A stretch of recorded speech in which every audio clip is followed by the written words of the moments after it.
നമസ്കാരം. നമ്മുടെ ജീവിതയാത്രയിൽ പലപ്പോഴും നമ്മെ തളർത്താൻ ശ്രമിക്കുന്ന ഒന്നാണ് മറ്റുള്ളവരുടെ അസൂയ. എന്നാൽ ഓർക്കുക, നമ്മോട് അസൂയ കാണിക്കുന്നവരെ ഒരിക്കലും വെറുപ്പോടെ നോക്കിക്കാണരുത്. സത്യത്തിൽ അവർ നിങ്ങളെക്കാൾ താഴ്ന്നവരാണെന്നല്ല അതിൻ്റെ അർത്ഥം. മറിച്ച് നിങ്ങളിലുള്ള ആ സവിശേഷതകൾ തങ്ങൾക്കില്ലല്ലോ എന്ന തിരിച്ചറിവാണ് അവരിൽ അസൂയയായി മാറുന്നത്. നിങ്ങൾ അവരേക്കാൾ ഒരു പടി മുന്നിലാണെന്ന് അവർ അറിയാതെ തന്നെ സമ്മതിക്കുകയാണ് അവിടെ ചെയ്യുന്നത്. അതുകൊണ്ട് അവരോട് ദേഷ്യം വേണ്ട. പകരം അവരെ സ്നേഹത്തോടു കൂടി കാണാൻ നമുക്ക് സാധിക്കണം. നമ്മുടെ ജീവിതത്തിൽ യഥാർത്ഥ സമാധാനം ഉണ്ടാകണമെങ്കിൽ ഒരു കാര്യം കൂടി ശ്രദ്ധിക്കേണ്ടതുണ്ട്. മറ്റുള്ളവരുടെ കുറ്റങ്ങളും കുറവുകളും നമ്മൾ ചെയ്യാറില്ലേ?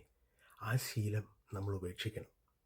ഭൂമിയിലെ ഓരോ മനുഷ്യനിലും അവർ എത്ര മോശക്കാരാണെങ്കിലും ഒരു ചെറിയ നന്മയെങ്കിലും ഒളിഞ്ഞിരിപ്പുണ്ടാവും.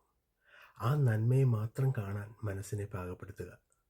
മറ്റുള്ളവരുടെ പിഴവുകൾക്ക് നേരെ ബോധപൂർവം കണ്ണടയ്ക്കാൻ ശ്രമിച്ചാൽ നിങ്ങളുടെ മനസ്സിലെ അനാവശ്യ ചിന്തകൾ ഒരു പരിധിവരെ പടിക്ക് പുറത്താകും.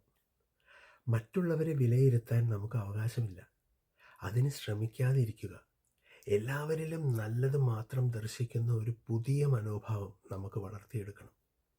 സമാധാനമായി ജീവിക്കാൻ ഇതിലും വലിയൊരു കുറുക്കുവഴി വേറെയില്ല. ഓർക്കുക, നമ്മുടെ ചിന്തകൾ എപ്പോൾ പോസിറ്റീവ് ആകുന്നുവോ അപ്പോൾ നമ്മുടെ ജീവിതം താനെ മനോഹരമാവും. നന്മയോടെ മുന്നോട്ട് നീങ്ങാം. ശുഭദിനം നേരുന്നു.